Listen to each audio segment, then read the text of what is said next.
Bunso! Saan na ba yun? Ha? Wala pa rin. Like a bird on a tree. Jun! I'm just sitting. Bunso! Saan na yun? I got time. Bunso! It's clear to see. Huli ka! Akala mo ikaw lang magaling sa tagu-taguan, ha? Ate, bunso! Papa!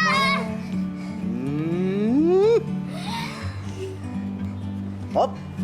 Ating kapatid, ha? Ha?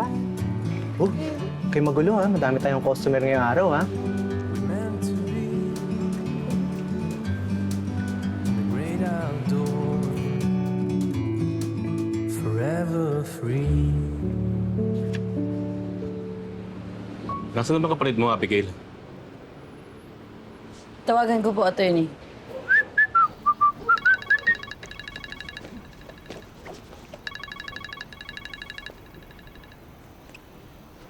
Hello?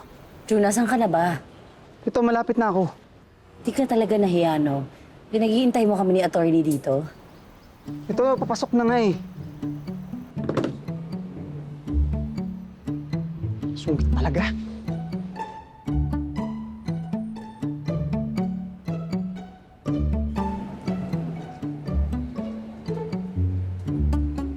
Ay, dumating ka din. Kala ko hanggang dito di ka makakapunta eh. Traffic nga kasi. Anong dahilan? Start na po tayo, attorney. Sige po, Okay. Glad you're here. Narito ako para sabihin sa inyo ang nakasaad sa Last Testament ng tatay ninyo. Ako, si Fidel Inocencio, Filipino citizen, nasa 8 gulang, nasa maayos na pag-iisip at kalagayan at nanunumpa ayon sa aking sariling desisyon ay naghahayag at nagpapatunay ng aking huling habilin. Ang aking nag-iisang ari-arian, ang Fidel's Furniture Shop, ay mamanahin at paghahatian ng 2 kong anak na si Abigail Ann Inocencio at Jun Mark Inocencio.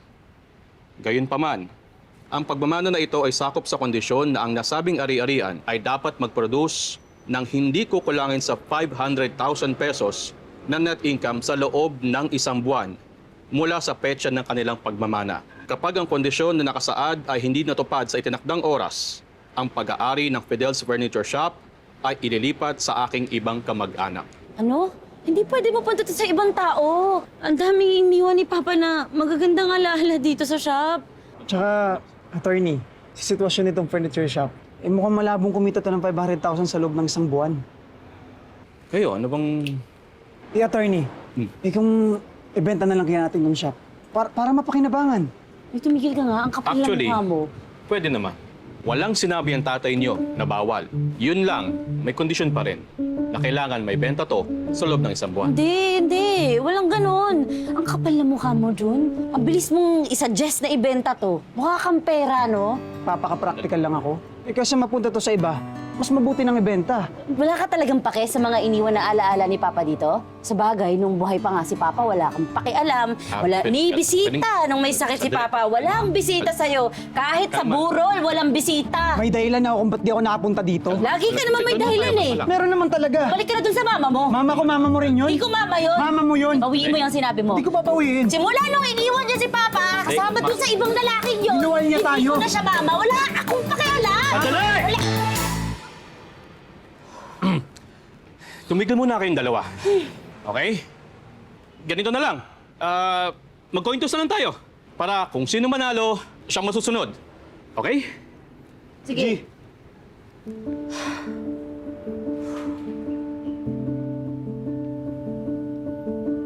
Abigail, ano sa'yo? Heads. Heads. Okay. Ang daya, gusto ko rin ng heads. No choice ka, Jun. Tails sa'yo. Okay. So, heads, hindi ibebenta tong furniture shop. Tails, ibebenta. Okay. Game na. Okay. Game.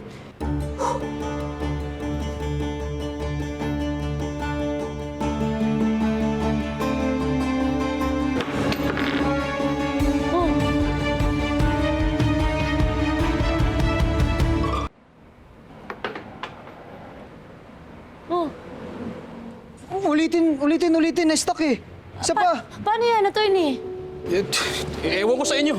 Bahala kayo. Attorney naman, no, isa pa. Kung makahanap kayo ng buyer, edi good. Pero kung makahanap kayo ng paraan para makabenta ng 500K na month, then I'm happy for you. Well, good luck. Sumulitin natin. Hindi. Pwede sa akin.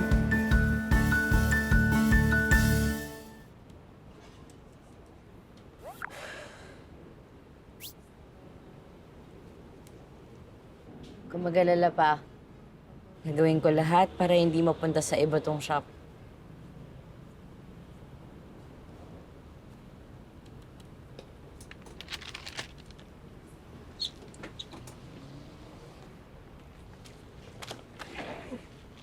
Anong ginagawa mo, Jun? Ha? Bulalatag, bakit? Bakit? Dito ka matutulog? Oo. Hindi, mag-hotel ka na lang. Sayang naman kung mag-hotel pa. Tsaka ilang araw lang naman. Tsaka for sure naman, makakahanap agad ako ng buyer ko. Tigilan mo Ako ah. pa ba? Hindi mo ibibenta tong shop at hindi ka matutulog dito. Ibalik mo na yan. Teka, bakit bawal? Sa pagkakaalam ko, anak din naman ako ni Papa. So may karapatan din ako dito. At isa pa, nung mga bata naman tayo, lagi tayong pinapatulog ni Papa dito. Bata ka pa ba? Tigilan mo ko ah. Ibalik mo yan, di ka matutulog dito. Noon yun, hindi na ngayon. Tulog na ako. Ano ba? Ibalik mo yan ah. Matutulog ako dito. Yes po, okay na okay po tong shop. Konting repair lang po at linis ang kailangan. Everything is free. So it means lahat to sa inyo na. Plus, may existing furnitures na din to. Still price po to. By the way po, we're selling this flash po. So sana mabalikan niyo po ko agad. Pero if ever na matuloy itong deal natin, baka I'll give you a good discount pa. Wow, sige. Kakausapin ko yung business partners ko, babalikan kita kagad, ha? Sige, Thank po. you. Hello po. Hello. Bibilin niyo po yung shop. Oo, sana. Maganda naman siya. Bibiling ko. Sigurado po ba kayo dyan? Oo, kakausapin ko lang yung business partners ko, tapos yun. Tama. Kausapin niyo po muna yung mga business partner niyo kasi mahirap na din yung magpadalos-dalos ngayon. Kayo din, baka mapasubo kayo. What do you mean? Sa atin lang po to ah. Siyempre, kakamatay lang po kasi ng tatay namin, kaya medyo madalas pa yung pagbubulto niya dito. Totoo ba yan? Diyos ko, buti na lang sinabi mo, matatakotin pa naman ako. Thank you, ha? Oh, ingat Oh kayo. my God, hindi na cancel. Cancel na.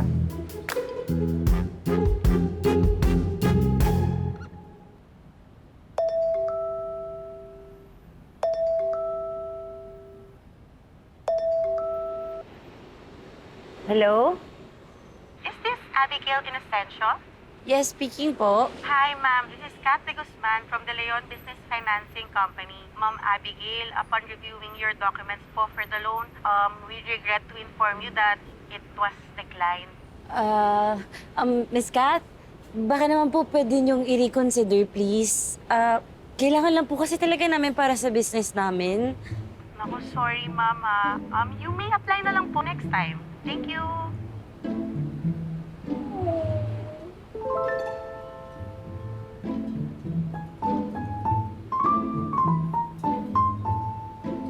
Multo po? Wala naman pong multo dito. Nagpaparamdam daw madalas ang papa niyo dyan, eh. Sorry, pero malas ang multo sa negosyo, ha? Offer mo na lang yan sa iba. Thank you. Sandali lang. Multo? Ano magkakamulto dito?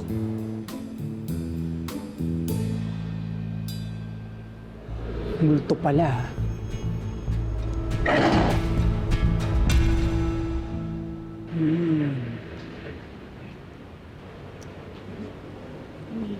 Aga-aga may asungot.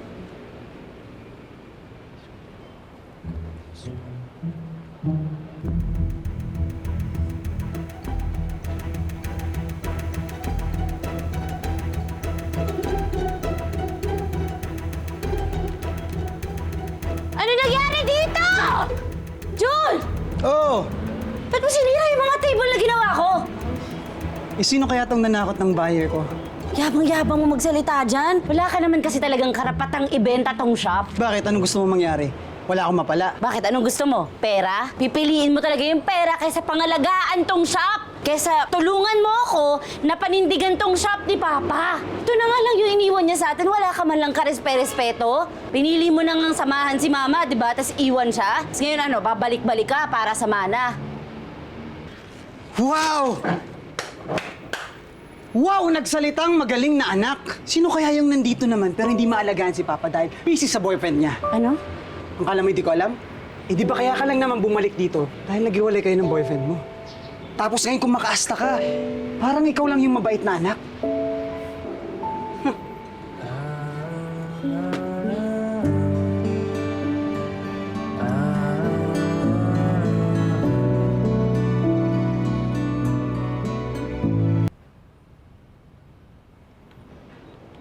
Taho! Taho? Taho! Taho! Taho! Taho! Taho! Taho! Jun! Anong ginagawa mo nandito? Diyan! Taho! Grabe, sarap. Nalala mo dati, lagi tayong binibilan ng tao ni Papa para hindi tayo malikot pag sinasama niya dito. Kalat mo pa rin kumain. Tinan mo, di ka pa rin nagbabago. Clumsy mo pa rin, oo. Di ka napapalo ni Papa dahil sa ganyan mo eh. Clumsy boy. Pero pinagtatanggol mo naman ako. Oo, bakit hindi? Naalala mo nung nakabasag ako ng salamin ng lamesa sa shop dahil sa kakalaro ko? Naalala mo yun?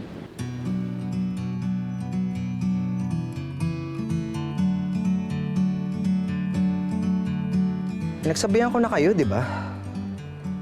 Tapos para hindi ako mapagalitan ni Papa, hinako mo. Eh yung ano, pinapatulog tayo ni Papa dito paghapon, tas naglalatag siya nung kama natin, parang dun sa may bandang likod. Oh, tulang na tanghali, ha? Para lumaki kayo. Lalo ka na, ha? Lalo ka na. Wala mo lumaki. Oh, paano tulog? The world seems small. We can sit together.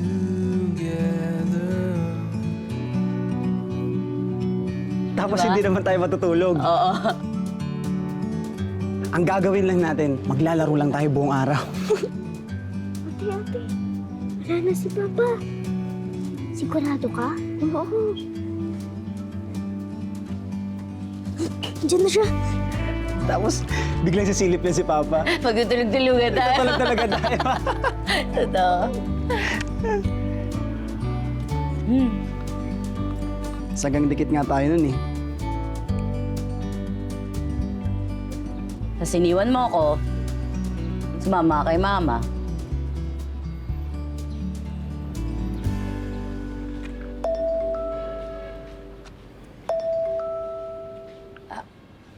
Good morning, attorney. Hello, Abigail. I'm just calling to remind you na you only have 2 weeks para gawin ang conditions ng last will ng papa niyo. Opo, attorney. Ginagawan ko na po ng paraan. Huwag po kayong mag-alala, hindi po mapupunta sa iba tong shop. Nandiyan ba sa June? Pwede ba siyang makausap? Opo, naririnig po kayo. June, ikaw, may potential buyer ka na ba kung sakali? Yes, attorney. Meron na nga po. Iniintay ko na lang yung tawag. Okay, sige. Good luck sa inyong dalawa. Bye. Sige po. Ingat po.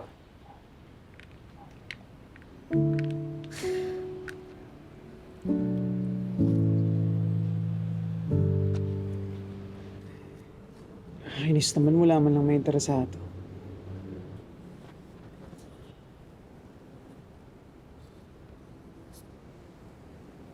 Hello po, sir. Pwede po bang pa-deliver na lang po muna ng mga furniture tapos end of the month na lang po namin babayaran? Sorry, may pina-repair lang po kami dito sa shop kaya na-short lang po kami sa funds ngayon. Sorry, ma'am.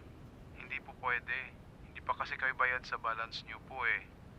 Bayaran niyo muna yung balance, tsaka kayo magpa-deliver ha. Sige po, salamat po.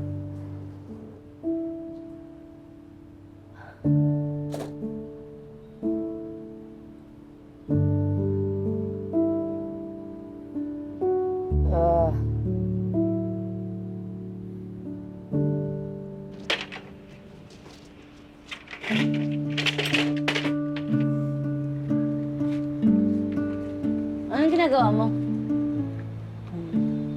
Ayusin ko lang tong signage. Tabingi na kasi. Kala ko ba gusto mo nang ibenta yung shop? Naisip ko lang na ayusin tong signage. Tsaka para naman pleasing yung itsura sa mga potential buyers ko.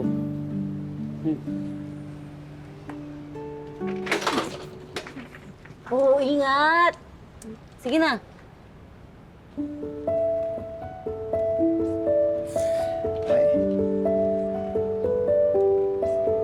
Oo! Angat pa, angat pa. Angat pa? Oo. Yan, okay na, okay na. Ayan na. Oo, pantay na. Yan. Oh, wow.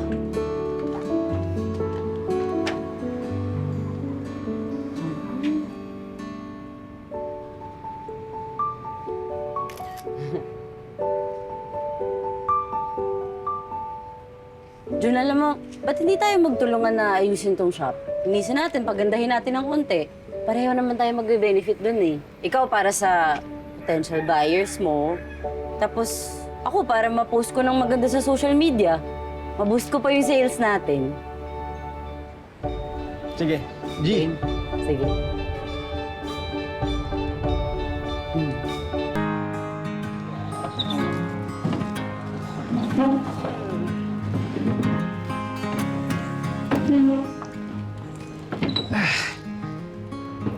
Palit dapat palit.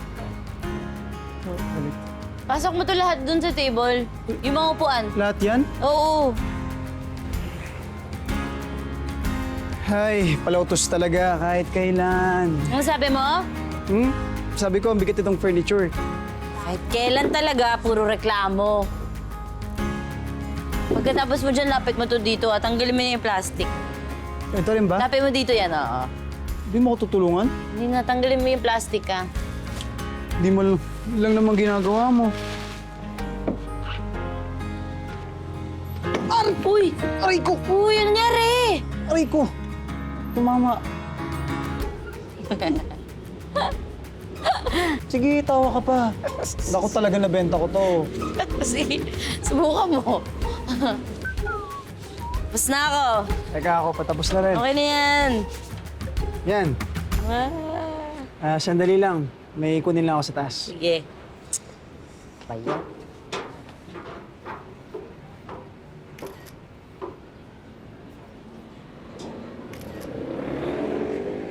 Tama na muna yan. Uy, ice candy! Hindi ka muna. Namiss ko to. Paano na magbukas? Oo, eh.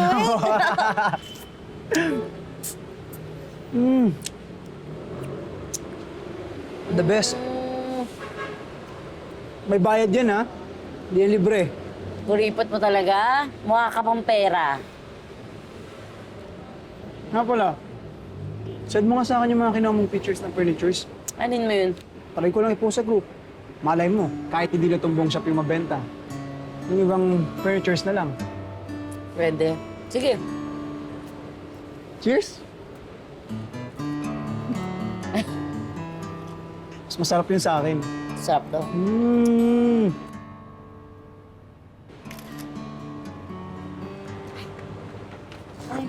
Hello po, ma'am. Ay, hi, hello. Welcome po sa Fidel Surplus Shop. May hinahanap po yung furniture. Abigail po. Ay, hi, Lottie. Oo. Kasi may nakita akong mga sale dun sa buy and sell na group online. Parang may mga sale kayo na chairs eh. Sabi dito daw sa Fidel Surplus. Baka po yung post ng kapatid ko yung nakita ninyo. Pero pakita nyo lang po sa akin, tulungan ko po kayo. Ay, actually, ito yun. Ito yun. Ayan po Oo. yung buong set po. Oo, ayan, sila yan, mga yan. Oo. Sige po. Gusto ko, kayo na rin kayang supply dun sa resort namin. Oo, lahat na, pati mga ibang furnitures. Resort po. Yes. Sige po, ma'am. Oo. Gusto niyo po, ikot po tayo sa buong warehouse para pakita ko po yung ibang furniture sa inyo. Tara po, tara Dito po. may nakita ako. Dito po may mga, pwede niyo po yun sa mga kwarto. Message na lang po kayo kung may kailangan pa kayo, ma'am. Sige, Thank deliver you. na lang ha. Sige po, ako po bahala. Salamat. Thank you. Ingat po. Hey, ma'am. Jun! Oh, bakit? May bumili ng furniture. Talaga? Kita mo yung babae yun? Resort owner siya. Tapos tayo magsusupply ng furniture sa resort niya. 300,000 yung order niya. 300,000? Kumigay, nakakaya. Pero feeling ko, may 1 week pa tayo, kaya feeling ko maaabot natin yung 200,000 na benta pa. Kasi sabi din niya, recommend daw tayo sa mga kaibigan niya. So, kaya natin maabot yun. Di ba? 200,000 na lang. Oh, paano yung post mo? Salamat sa post mo, Bunso. Ah. Walain ate. Halika na, malilibre ako ng pagkain. Anong gusto mo? Libre yan ha. Oo. Baka mamaya singilin mo ako. Ako bahala sa'yo. Halika na. Sige.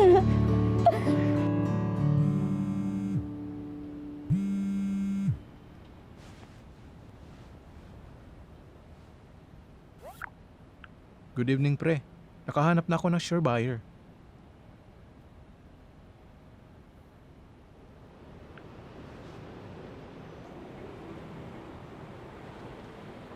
Huwag na po kayong mag-alala, ma. Ako nang bahala. Hanap na lang po ako ng timing para sabihin kay ate. May sure buyer na ako. Sige po, ma. Ibenta mo pa rin yung shop? Ate, Mas importante pa rin talaga sa'yo yung pera. ate, sandali lang. Pakinggan mo muna ako. Ate, may sakit si mama sa puso. Kailangan niya yung pera para sa operasyon niya.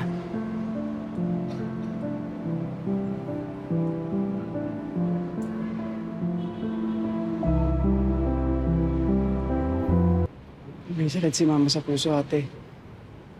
Sabi ng doktor, kailangan niya na agad ma-bypass para magapan agad. Matagal na ba to?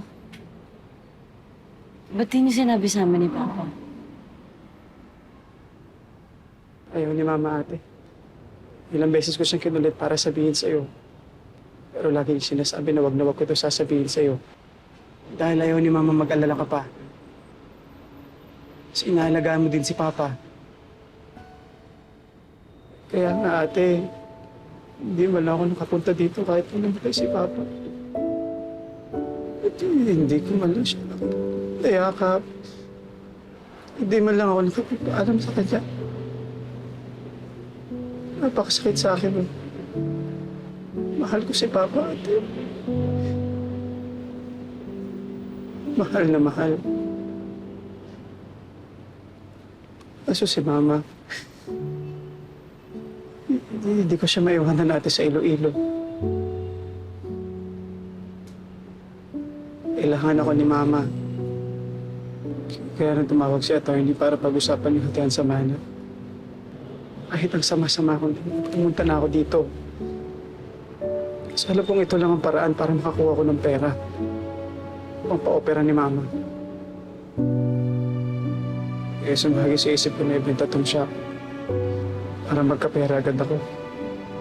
Kasi malaking halaga kailangan natin.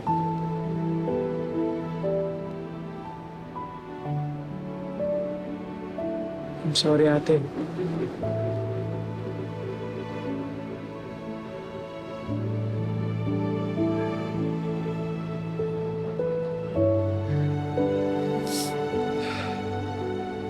Attorney, napagkasunduan na namin ni June na ibenta tong furniture shop. Kahit mahalaga sa amin tong shop, kailangan ng mama namin eh.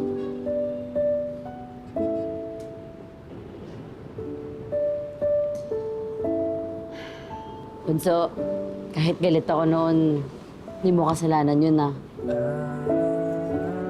Sorry. Ako dapat ang mag-sorry sa'yo, ate. Iniwan kita. Ate, pareho ko naman mahal sila Mama at Papa. Kung may choice lang ako na mag-stay, gagawin ko yun. Hindi ko man sinasabi, na-miss kita. Na-miss ko yung mga banding natin. Yung paano tayo nung bata. May aaminin ako. Yung mga kondisyon para makuha niyo yung dalawa yung mana ng tatay niyo ay hindi totoo. Ano? ginusto lang niya na magkasundo kayong dalawa bago niyo makuha yung mana niyo. Actually, meron siyang naipong pera sa bank account niya na paghahatian yung dalawa base sa totoong last will niya. Sana sinabi mo na yun noong umpisa pa, attorney. Sorry. Nag-away mo pa kami, attorney, oh. Yun ang request ni Fidel. So, I guess, hindi niyo na kailangang ibenta tong shop para sa operasyon ng mama niyo?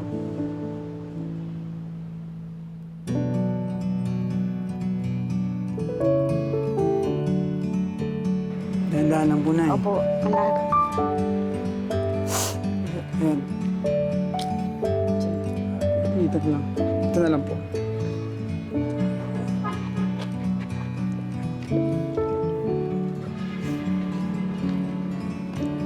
Ate, maraming salamat sa pagtulong, sa pagbayad para sa operasyon ko. Alam ko, galit ka sa akin dahil iniwan ko kayo. Salamat talaga, anak, ha? Aminin ko po sa inyo, ma. Nakaramdam po ako ng galit. Lalo na nung kinuha niya. Pero, na-realize ko din naman po na hindi po maiiwasan sa mag-asawa yung hindi pagkakaintindihan, di ba? Oh, Mak. Okay na yan, Mak. Salamat, anak. Naintindihan ko na po kayo ngayon. Wala naman iyakan dyan, oh. Huwag niyo naman ayoko umiiyak, eh. Ingit ka lang, eh. Yakap na lang, yakap! Namiss ko kayo.